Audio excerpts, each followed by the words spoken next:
Hello everyone, this is Sunil Jangra. तो आज की इस वीडियो में हम करेंगे केस स्टडी के क्वेश्चन। अब बारी है चैप्टर नंबर 3 की। इससे पहले जितने केस स्टडी के क्वेश्चन हैं सबका लिंक आपको डिस्क्रिप्शन बॉक्स में मिल जाएगा। एंड चैप्टर रहेगा हमारा करंट इलेक्ट्रिसिटी एंड ये फर्स्ट पार्ट रहने वाला है।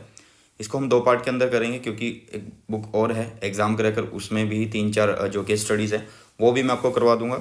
बट अभी के लिए हम केस स्टडी करेंगे जो कि आपके अरिहंत की बुक से उठाया गया है एंड आपके ओसवाल बुक से उठाया गया है। ठीक है, तो इन बुक से हम करने वाले हैं। तो चलिए शुरू करते हैं आज की इस वीडियो का। एंड वीडियो को आगे बढ़ाने से पहले यही रिक्वेस्ट करूंगा, अगर चैनल को सब्सक्राइब नहीं किया सब्सक्राइब कर लेना एंड बेल आइकन को प्रेस कर लेना। चलिए, तो यहाँ पे देखिए आपके पास एक पैराग्राफ दिया हुआ है। ठीक है, एंड ये ओसवाल बुक का है।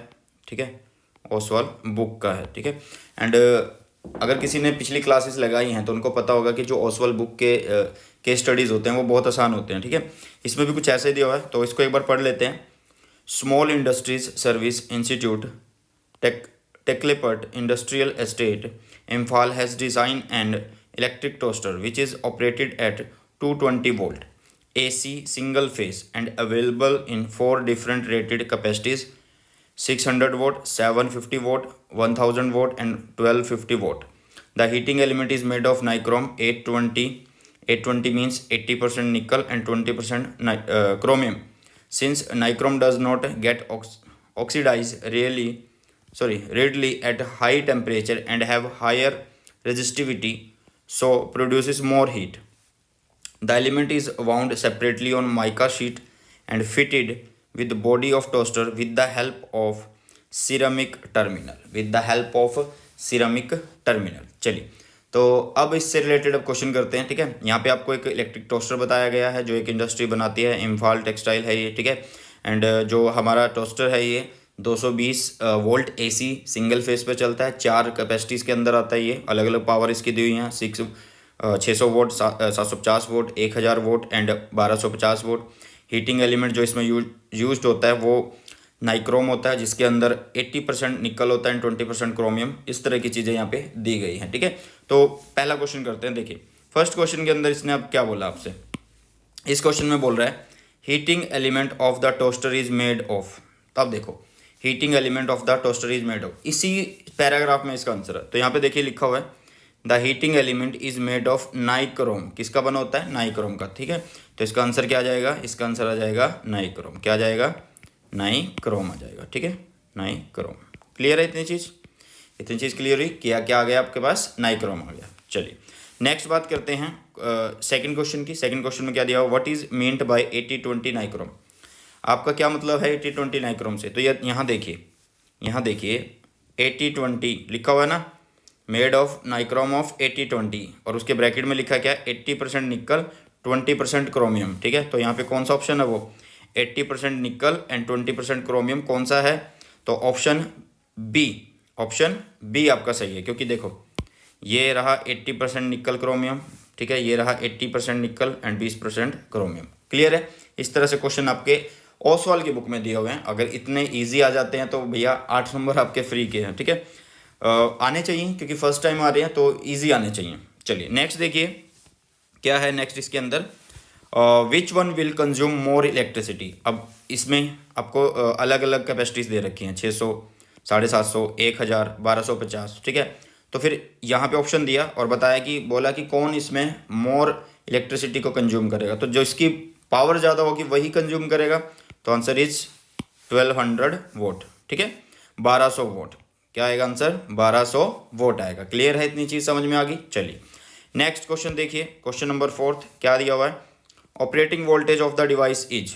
यहाँ पे देखिए इन्होंने बोला था कि ये जो डिवाइस है ये ऑपरेट करता है क्या? 220 AC पर, 220 वोल्टेज AC पर ये ऑपरेट करता है एंड सिंगल फेस पर करता है। तो देखो 220 AC सिंगल फेस, तो फर्स्ट ही जो है इसका आंसर हो गया। फर्स्ट ऑप्शन ही जो है इसका आंसर हो गया, क्योंकि नेक्स्ट जो है वो बाकी, जैसे कि अगर हम बात करें बी सेक्शन की अगर हम बात करें, जैसे कि यहाँ पे 220 AC 3 फेस दिया हुआ है, 220 AC DC दिया हुआ है, तो ये तो है ही नहीं है यहाँ पे, एंड ये DC दिया तो ये भी नहीं है, तो ओनली बचा कौन? आपका ये वाला बचा, एंड ये पैराग्राफ में भी दिया हुआ है। ठीक है, चलिए नेक्स्ट आपके पास 5th question, insulating material used in the device are. Insulating material कौन सा होता है डिवाइस में? तो देखो यहाँ पे कुछ लिखा हुआ है इन्होंने, the element is wound separately on mica sheet and fitted with the body of toaster with the help of ceramic terminal. तो यहाँ पे कौन सा हो सकता है आपके पास भैया? सिंपल सा है, माइका एंड सिरामिक टर्मिनल। ठीक है, mica and ceramic terminal, mica के ऊपर लपेटा जाता है, ठीक है, एंड फिर उसको कनेक्ट किया जाता है टोस्टर में, किसकी हेल्प से? सिरामिक की हेल्प से। ठीक है, तो ये जो चीज़ें हैं इंसुलेटिंग एक तरह से मटेरियल यूज़ होते हैं। ठीक है, चलिए, तो ये हो गया आपका केस स्टडी फर्स्ट, एंड अब चलते हैं केस स्टडी सेकंड पर। नेक्स्ट जो केस स्टडी है, नेक्स्ट केस स्टडी में आपको देखो क्या दिया हुआ है, इसको थोड़ा सा बड़ा कर लेते हैं। चलिए, इस केस स्टडी में आपको बोला गया है इलेक्ट्रिक पल्स के बारे में बताया गया है। किसके बारे में बताया गया है? इलेक्ट्रिक पल्स के बारे में बताया गया। वेट करिए, चलिए, ये 15वां क्वेश्चन नहीं है, ये केस स्टडी है दूसरा हमारा। कौन सा केस स्टडी है? ये हमारा दूसरा केस स्टडी है। ठीक है, चलिए, अब देखिए यहाँ पे क्या बोला गया है? We define average current this. हम एवरेज करंट को ऐसे बताते हैं, सबको पता है कि Q/T होता है। ठीक है, एंड इंस्टेंटेनियस करंट को इस तरह से बताते हैं। क्लियर है? इसी तरह से हम जो टोटल चार्ज है उसको इस तरह से बता सकते हैं, इंटीग्रेट कर सकते हैं। मीन्स देखो, एक सिंपल सी बात है कि I क्या होता है? Q/T होता है, या इन्होंने बोला dQ/dt होता है। अब यहाँ पे इंटीग्रेट कर दोगे, ये यहाँ पे चला गया तो कैसे आ जाएगा? जो dQ की इंटीग्रेशन है वो बन जाएगी Q, इधर आ गया कौन? I/dt। ठीक है, तो ये यहाँ पे इसने बता दिया। ठीक है, कि यहाँ पे Q आ गया। Further electric energy delivered per time by a source means power. Electric energy per time जो होती है उसको पावर ही तो बोला जाता है। वो इस तरह से दी हुई है। ठीक है, बता दिया कि यहाँ पे डेल ई जो है वो एनर्जी डिलीवर्ड है by the source in time dt। In a certain accelerator electron emerged with the energy of this. इतनी एनर्जी के साथ जो है इलेक्ट्रॉन जो है अमर्ज होते हैं, आउट होते हैं। ठीक है, 40 मेगा इलेक्ट्रॉन वोल्ट के साथ, एंड 1 मेगा इलेक्ट्रॉन वोल्ट की वैल्यू दी हुई है आपको। The electron do not emerges in steady stream but in pulse that repeat 250 times पर सेकेंड। कि जो इलेक्ट्रॉन हैं वो स्टडी स्ट्रीम में, मतलब जब सीधा करंट आता है तो उस स्ट्रीम के अंदर जो है वो अमर्ज नहीं होते, बट पल्सिस की फॉर्म में जो है ये रिपीट होते हैं, एंड 250 टाइम्स पर सेकेंड होते हैं, मतलब 250 टाइम्स पर सेकेंड, 250 टाइम्स पर सेकेंड ये होते हैं। ठीक है, चलिए नेक्स्ट आगे भी जो है पैराग्राफ बचा हुआ हमारा, ये पढ़ लेते हैं। ये वेव फॉर्म दी हुई है। ठीक है, यहाँ पे ये करंट दिखा रहा है कि ऊपर जा रहा है, यहाँ पे टाइम है जो कि सेकंड में है। यहाँ पे ये जो एक पल्स है, इसका पल्स की जो विड्थ है वो उसको कंप्लीट होने में टाइम लगता है 200 नैनो सेकेंड, एंड जो दो पल्सिस के बीच में गैप है उसका टाइम है 4 मिली सेकेंड। कितना है? 4 मिली सेकेंड। आगे लिखा हुआ है this correspond to a time gap between each pulse of 4 millisecond in figure. बता दिया, each pulse last for the 200 nanosecond and the electron in the pulse constitute a current of this and current is 0 between the pulse while the pulse is on, the current is constant. ठीक है, तो paragraph एक बार दोबारा पढ़ लेना, अच्छे से समझ में आ जाएगा। मुझे तो समझ में आ ही गया है, क्योंकि अगर मैं आपको पढ़ा रहा हूँ तो पहले अच्छे से देख के चेक करके ही आप लोगों को पढ़ाऊंगा। ठीक है, तो यहाँ पे देखिए फर्स्ट क्वेश्चन आपसे क्या पूछा गया है। फर्स्ट क्वेश्चन पूछ रहा है कि which of the following relation is correct for conductivity sigma of A solid conductor. ये तो बहुत आसान है, तो सिंपली हमने पढ़ा हुआ है कि जो कंडक्टिविटी होती है वो क्या होती है? NE² टाउ बाय m होती है, NE² टाउ बाय m होती है। क्लियर है? NE² टाउ बाय m, तो इसमें कौन सा ऑप्शन है? ये रहा option, sigma is equal to NE² tau by m। Tau क्या होता है? Tau is the relaxation time. ठीक है, रिलैक्सेशन टाइम, एंड n क्या होता है? Number density. n क्या है हमारे पास? नंबर डेंसिटी है। क्लियर है इतनी चीज़? मास क्या है? m क्या है? मास ऑफ इलेक्ट्रॉन है, मास ऑफ इलेक्ट्रॉन। ठीक है, एंड E जो है 1.6 इंटू 10⁻⁻19 कूलम है। ठीक है, तो ऑप्शन आ गया आपके पास कौन सा? ऑप्शन आ गया भाई हमारे पास A। तो हो गया क्वेश्चन। ठीक है, चलिए नेक्स्ट क्वेश्चन पे चलते हैं। नेक्स्ट में आपसे क्या पूछा हुआ है, ध्यान से देखिए एक बार फिर से। The charge delivered by the accelerator per pulse is, charge delivered by the accelerator per pulse is. अब हमें पता है कि जो I होता है वो क्या होता है? Q/T होता है। अब इसने चार्ज पूछ लिया, तो चार्ज क्या होगा? I इंटू T होगा। तो I इसने पैराग्राफ में दिया हुआ ये रहा, कितना है? 250 मिली एम्पियर, एंड टाइम कितना होगा? टाइम जल्दी बताइए, टाइम कितना होगा? टाइम इन्होंने क्या बोला है? कब बनता है आपका टाइम? जब पल्स के भी, जब पल्स ऑन होती है। ठीक है, तो पल्स कितने टाइम के लिए ऑन होती है? 200 नैनो मीन्स 9 -9 सेकेंड, ठीक है, क्लियर है। तो इसको सॉल्व कर लेते हैं। आपके पास क्या आएगा 250 इंटू, इसको पहले जीरोस को सॉल्व कर लेते हैं, ये ज़ीरो और ये ज़ीरो को ख़त्म कर देते हैं, ठीक है। तो यहाँ पे बनेगा आपके पास 225 2 एंड 10⁻⁻⁻7 -7 नहीं -6 बनेगा, -6 1 2 3 हाँ -6 बिल्कुल। एंड आगे करेंगे तो 50 इंटू 10 - 6 हो गया, मीन्स 5 इंटू 10⁻⁻5 हो गया। ये यही है ना, कुछ गलत तो नहीं किया। नैनो 2 हो गया तो -7 और एक गया तो -6 एंड 50 हो गया तो ये, एंड आंसर आया आपके पास 5 इंटू 10⁻⁻8। इसको दोबारा कैलकुलेट करते हैं, छोटी सी कहीं ना कहीं मिस्टेक हो रही है हमसे। देखिए आई क्या होता है, Q/T, वो हमसे Q ही मांग रहा है, ठीक है, जो कि है I इंटू टी। आई कितना दिया हुआ है यहाँ पे 250 मिली दिया हुआ है, मिली 10⁻³ आएगा, ये नहीं लिखा था हमने, ठीक है।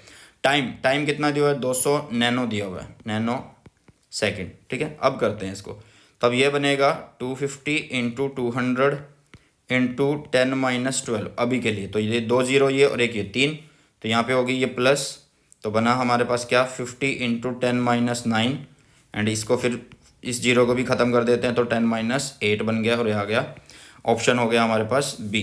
क्या हो गया, ऑप्शन बी हो गया, ठीक है। इस तरह से आपको ये क्वेश्चन करना था, ठीक है। तो क्वेश्चन हो गया केस स्टडी के सेकंड पार्ट का, ठीक है। आगे चलते हैं, इसको रब कर देते हैं एंड इसका स्क्रीनशॉट लेना चाहते हो तो ले लीजिए जल्दी।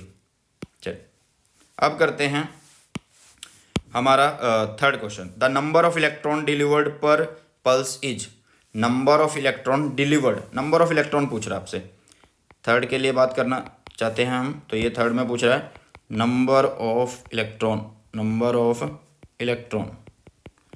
तो हमने एक चीज़ पढ़ी थी कि Q क्या होता है, NE होता है, तो नंबर निकालने के लिए Q/E हो जाएगा and Q is the total charge, जो अभी निकाला था 5 इंटू 10⁻⁻8, नीचे आ जाएगा 1.6 इंटू 10⁻⁻19 कूलम, ठीक है। एंड इसका लगा देते हैं हम ऊपर एक ज़ीरो, तो बन गया ऊपर क्या 50/16 और ये -8 + 19 हो गया, ठीक है। मतलब 50/16 इंटू ये हो गया आपके पास 19 में से 8 जा रहा है, ठीक है, तो 11 बच रहे हैं, प्लस का 11 बच रहा है आपके पास। कितना बच रहा है, प्लस का ही बचना चाहिए ना, हाँ प्लस का 11 बच रहा है। चलिए अब इसको डिवाइड कर लो, 50 को डिवाइड कर लो 16 से, तो देखो कितना आता है आपके पास,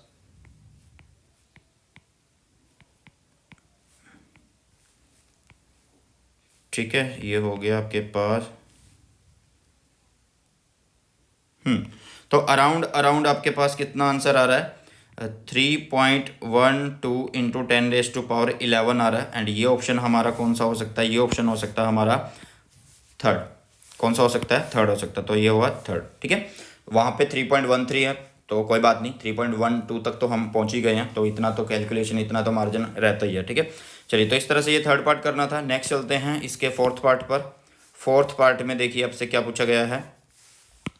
फोर्थ पार्ट में ये क्या बोल रहा है, फोर्थ पार्ट में बोल रहा है the average current delivered by the acceleration is, the average current delivered by the acceleration is.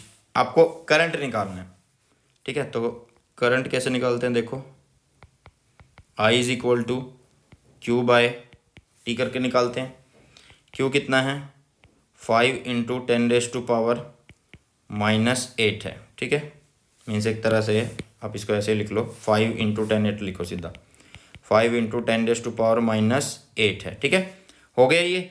अब इसके बाद इसने एवरेज करंट बोला है, तो यहाँ पे देखो जो एवरेज करंट है वो दिया जाता है इस तरह से, मतलब छोटे से चेंज की बात, या फिर जो टाइम होता था ये वाला टाइम कि एवरेज करंट तो ये आएगा ना कि दो पल्स के बीच में कितना टाइम आ रहा है वो गया, ठीक है। तो हम यहाँ पे लिखेंगे टाइम कितना होगा 4 मिली इज -3, तो -3 चला गया, यहाँ पे प्लस हो गया, ठीक है। एंड ये कैसा था हमारे पास, ये पहले है हमारे पास 5/4 इंटू 10 -8 + 3 हो गया, तो माइनस का 5 हो गया, ठीक है। एंड इसको कर लो डिवाइड, तो ये कितना हो जाएगा,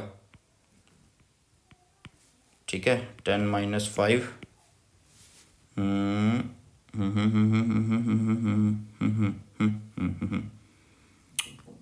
1.25 इंटू 10-5 हो गया। इतना चीज़ समझ में आ जाना, ठीक है।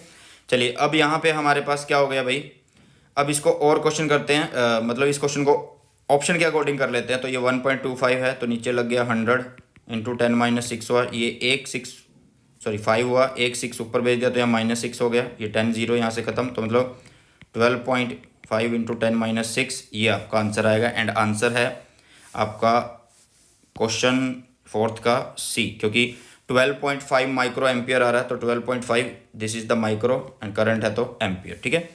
चलिए लास्ट करते हैं क्वेश्चन नंबर 5th, ठीक है, इसको करते हैं। यहाँ पे आपसे क्या पूछा गया इसमें क्वेश्चन में, the maximum power delivered by the electron beam is, maximum power क्या होता है, एनर्जी बाय टाइम, पावर क्या होती है, एनर्जी बाय टाइम होती है, ठीक है।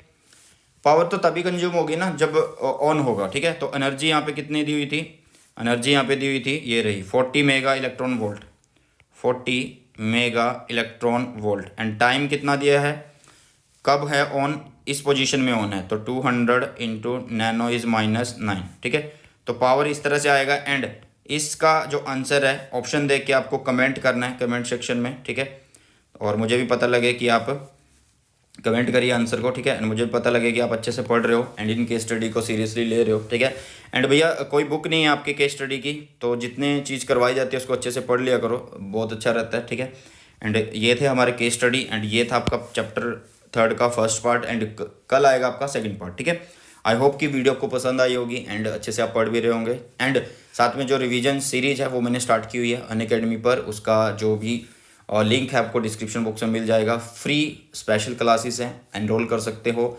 अनलॉक कोड यूज़ करना है सुनील Z10, आपका एक भी पैसा नहीं लगेगा, ठीक है। चलिए तो इसी के साथ इस वीडियो को करते हैं समाप्त, मिलते हैं हमारी नई वीडियो में। Thanks for the watching, God bless you all, have a nice day, bye bye, take care.